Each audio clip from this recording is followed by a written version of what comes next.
Well, Cage, lots to talk about with the cricket, of course, the Ashes series. But before we get to the Ashes, Cage, your man, Chris Gayle, 333, if you don't mind, against Sri Lanka in the first test there. 9 sixes, 34 fours, and an amazing innings. Well, he can play. There's no doubt about that, Chris Gayle, and hits the ball with an enormous power. No question about that. His commitment to Test cricket in the past has been queried. But when he's in full swing, as he was obviously in the first test against Sri Lanka, there's not a better player to watch making runs than Chris Gayle. That's a fantastic performance, unbelievable. All right, took the captaincy off him, Cage. So they need to take the captaincy off of Ricky Ponting. That's the question now. Of course, they're suggesting now the Poms are going to bring in the bodyline series. They're going to go the bounce barrage at Ricky Ponting. Is that the way to go? Well, I would think it would be. In fact, I agree with Tony Greig. I think that Ricky Ponting, when he scores runs, that gives Australia the momentum. It's the same as Kevin Peterson. He scores runs for the Pom. The other batsmen get the momentum. Look, I'd certainly test Ricky Ponting.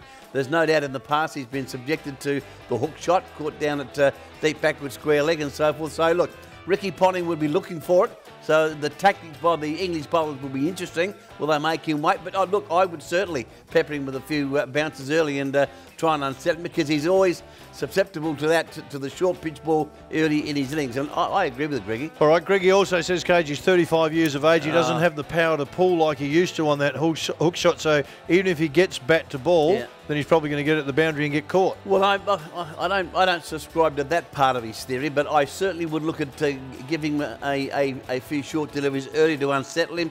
You never know, he could miss time one to be caught. But look, if Ponting gets onto it, it'll go straight over the bloody top. There's no question about that. I wouldn't query his power.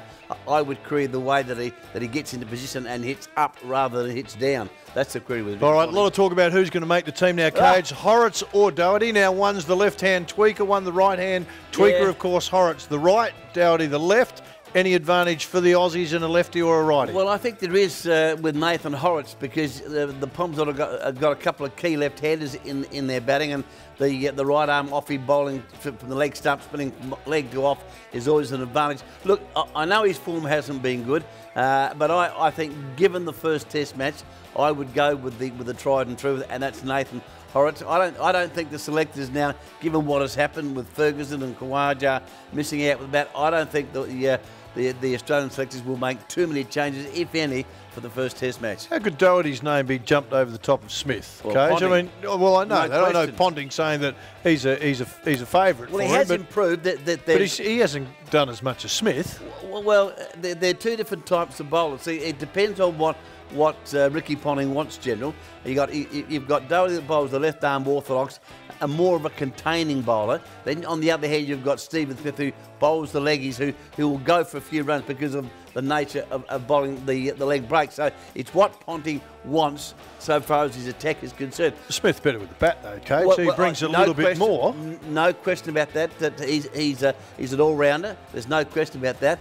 But it depends on what Ponting wants, and Ponting is a big G for Doherty in recent times, and don't be surprised if he doesn't get the nod. All right, Cage, we've been a big push, of course, for Callum Ferguson to get a chance. And, of course, the talk about Khawaja as well. Fergie went for 7 and Khawaja for 13. Well, the Poms won the toss and put him in. So, obviously, there's and we spoke with Fergie the other night. There's been plenty of rain down in Hobart. So, obviously, there was a bit of juice in the deck down there. And that's why they were put into bat. So, disappointing, because, you would have liked to see a nice, flat where players can go and get a few runs, but hey, the deck a bit dicey. All right, a couple of quick ones before we go, Cage. Johnny Letts, of course, now they've a medal which you'd want for the leading South Australian jockey at the end of the season. Johnny, that's great to see Lettsy and the medal in his name. Well, it is, General. Plus the fact that I think it's great for racing. Look, it's fantastic for Johnny Letts. He's the punter's pal, the favourite. Everybody knows Lettsy. Exactly right, General. But I think it's good for racing, because it just gives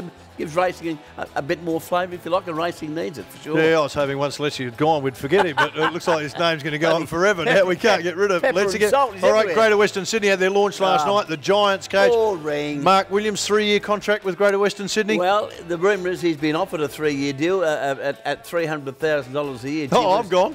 Well, I tell you what, if I was Choco, I'd be offered 100 miles an hour, because if he does it for 3 years, then it wouldn't surprise me if Choco walks into Sheedy's job after 3 years. Look, I think Choco will take it. I think it's a positive move by Greater Western Sydney, and good luck to Choco. But the Greater Western Giants, can we think of something a bit different? Well, all the other teams over the time that have been named the Giants have failed, Cage, so hopefully it doesn't happen to Greater Western Sydney. How boring is that? Yeah, boring.